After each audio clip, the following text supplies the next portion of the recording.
Hi, this is Sandy from the So-and-So. We're putting together some videos just to give you guys a resource on how to do things we're commonly questioned about. One of the things is to start with borders, measuring for and adhering.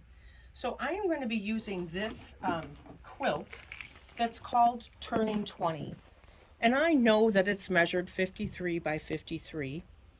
That's the suggested finishing. When I'm attaching a border, I need to measure in 3 spots. I need to measure at the top, I need to measure in the middle, and I need to measure at the bottom. And I've already done that, and so all 3 measurements, the top is 52 1/4, the middle is 51 1/2, and the bottom is 51 1/2. I add all 3 of those together and get 155 1/4, divided by 3 to find an average, and I get 51 3/4. So you can see that this shows that my sewing is off. My top is bigger than my middle and my bottom. And so in addition to providing a beautiful finishing for your borders, the borders also help us bring all of that together and create a consistent width.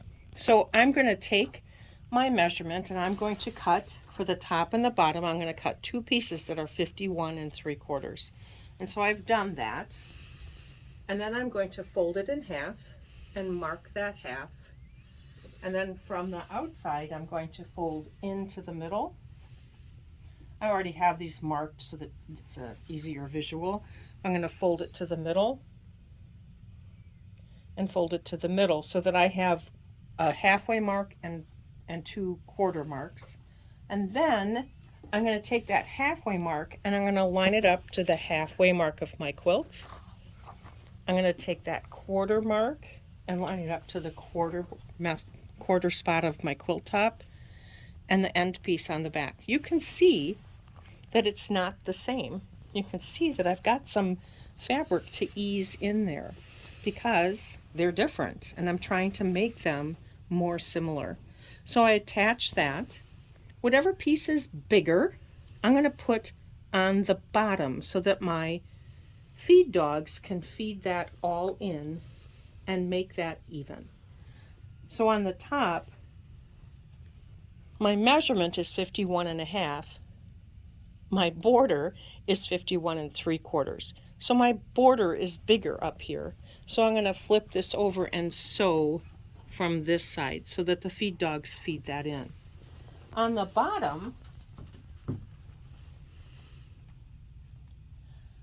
I measure, my quilt measures 52 1/4 and my piece is 51 3/4. So obviously my quilt is bigger, so I'm going to put that on the bottom so that the feed dogs can feed that ease in.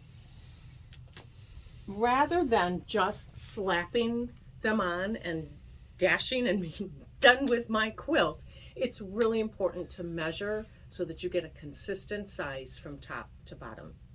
Thank you so much. I'll see you at the So-and-So.